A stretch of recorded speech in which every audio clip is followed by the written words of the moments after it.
गंगेपुर नामक गांव चारों ओर से बड़े बड़े जंगलों से घिरा हुआ था। यह गांव अपने रहस्यमयी किस्सों के लिए दूर दूर तक मशहूर था। गांव के लोग आपस में हमेशा एक अजीब सी कहानी सुना करते थे, हंसती हुई चुड़ैल की कहानी। गांव के बाहर पुराने पीपल के पेड़ के पास हर रात कोई महिला जोर जोर से हंसती थी। अर्जुन, तुमने कभी रात को उस पुराने पीपल के पेड़ के पास की रहस्यमयी आवाज सुनी है? वह हंसने की आवाज बड़ी डरावनी लगती है। हाँ शांतनु, कल रात जब मैं लौट रहा था, वो जोरदार हंसी मेरे कानों में गूंज रही थी। मैं सच में डर गया था। अर्जुन और शांतनु दोनों अच्छे दोस्त थे। वे हमेशा गांव के रहस्यों को जानने की कोशिश करते रहते थे। क्यों ना आज रात चलकर देखें कि आखिर वो हंसी आ कहां से रही है। क्या पागल हो गए हो? वो चुड़ैल असली है। सुना है जो वहां जाता है वो लौट कर नहीं आता। हम दोनों साथ चलेंगे तो डर किस बात का? गांव वालों के लिए सच्चाई पता चलनी जरूरी है। तुम दोनों अगर रात को बाहर जा रहे हो तो अपनी बहन को भी साथ ले लो। मुझे बड़ों की बातें समझनी है, मैं भी चलूंगी। ठीक है माया, तीनों चलेंगे तो कुछ डर नहीं रहेगा। रात होते ही तीनों चुपचाप घर से निकल पड़े। टॉर्च की हल्की रोशनी में वे धीरे धीरे पीपल के पेड़ की ओर बढ़ने लगे। देखो, सामने वही पुराना पेड़ है।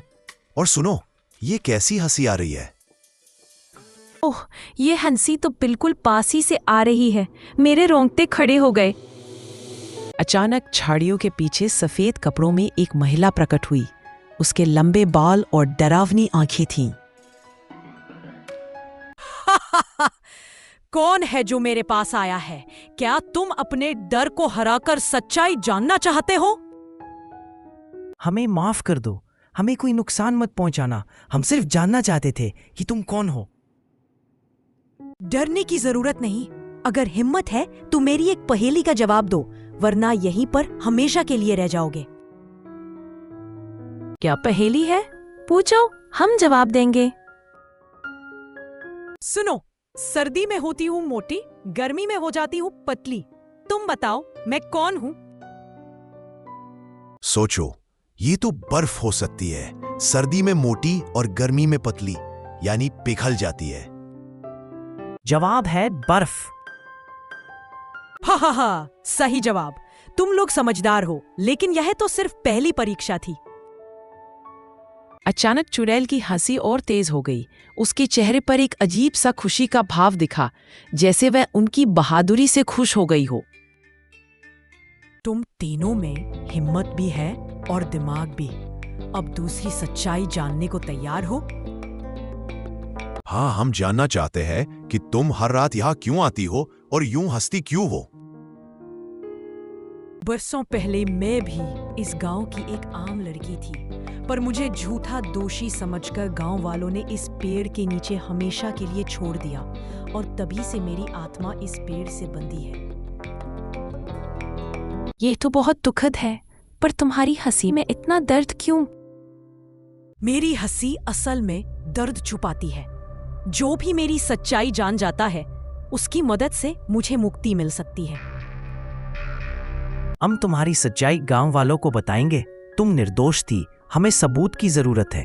क्या तुम हमें कोई निशानी दे सकती हो? मेरे घर के पुराने कमरे में मेरी माँ की चूड़ी अभी भी पड़ी है। वह सच को उजागर कर सकती है। ले आओ और सबके सामने रखो। अगले दिन तीनों उस घर में गए और सचमुच वहां एक झुमका और चूड़ी मिल गई। दोनों पर माया के नाम का पहला अक्षर खुदा हुआ था। देखो, ये तो साक्षात सबूत है कि उस समय भी तुम निर्दोष थी। हमें चलकर गांव वालों को सब सच बताना चाहिए, वरना चुड़ैल की आत्मा कभी शांत नहीं होगी। उन्होंने गांव की पंचायत में सबूत पेश किए। पंचायत के बुजुर्ग भी हक्के बक्के रह गए और चुड़ैल की आत्मा को निर्दोष ठहरा दिया। अब मुझे शांति मिल गई। तुम लोगों ने मेरा विश्वास वापस लौटा दिया। मेरी हंसी अब सिर्फ खुशी की हंसी है।